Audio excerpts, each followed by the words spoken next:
কেবল share ইটের দিন শেষ, লোকাল সেন্টার বাংলাদেশ। লোকাল নাম হলেও এটা কাজটা কিন্তু খুবই জেনুইন। সেটা হচ্ছে কিনা Android to iOS, iOS to Android, iOS to laptop, সব ধরনের ডিভাইসে কিন্তু আপনি ইজিলি ফাইল ট্রান্সফার করতে পারবেন। খুবই সিম্পল একটা বিষয় আজকে আমি আপনাদের সাথে শেয়ার করতে যাচ্ছি। চলুন স্টার্ট করা যায়। আমি যেহেতু আইফোন থেকে ল্যাপটপে ফাইল ট্রান্সফার করবো, সো অ্যাপ স্টোর থেকে আমাকে সফটওয়্যারটাকে ডাউনলোড করে নিতে হবে। প্রথমে চলে যাবো অ্যাপ স্টোরে। অ্যাপ স্টোর থেকে সার্চ করব লোকাল সেন্ট। তো লোকাল সেন্ট অলরেডি আমার ফোনে ইনস্টল করা আছে, সো আপনারা এটাকে ইনস্টল করে নেবেন, দেন আবার ল্যাপটপ স্ক্রিনে চলে যাব। ল্যাপটপে আমার ওই সেম সফটওয়্যারটা ডাউনলোড করে নিতে হবে। এটা ক্রোমে চলে যাব, ক্রোম থেকে সার্চ করব লোকাল সেন্ট। তো লোকাল সেন্টে ক্লিক করলে ফার্স্টেই যে আপনার লিঙ্কটা শো করবে, এই লিঙ্কে ক্লিক করে দিব। তারপর গিয়ে এখানে ডাউনলোডে প্রেস করে দিব। দেন এখান থেকে যেহেতু আমরা উইন্ডোজে ডাউনলোড করবো, উইন্ডোজে রিকমান্ড করে দেন ইনস্টল ইএক্সি, ইএক্সি ইনস্টলারে প্রেস করে দিব।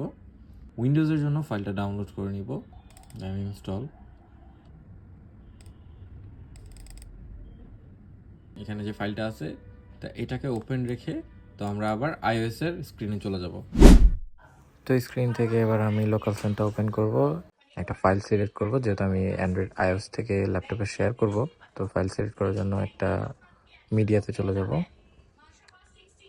মিডিয়া থেকে একটা ফাইল সিলেক্ট করব, দেন ফাইল সিলেক্ট করে এটা আমি সেন্ড করব। যেমন একটা পিকচার সিলেক্ট করে দিই, পিকচারটা সিলেক্ট করে আমি ল্যাপটপে সেন্ড করব। তো আমি আবার ল্যাপটপ স্ক্রিনে চলে যাই। তো ল্যাপটপ স্ক্রিনে গেলে দেখতে পাবেন যে অলরেডি ফাইলটা উপরে যে কিউট রাসবেরি, এটা থেকে সেন্ড করে দিলেই waiting for response, then laptop স্ক্রিনে চলে যাব। তো ল্যাপটপ স্ক্রিনে দেখতে পাচ্ছেন অলরেডি অ্যাকসেপ্ট করতে বলতেছে, অ্যাকসেপ্ট করলেই ওকে, ডান। একটা সাবস্ক্রাইব কিন্তু অবশ্যই আমি প্রাপ্য।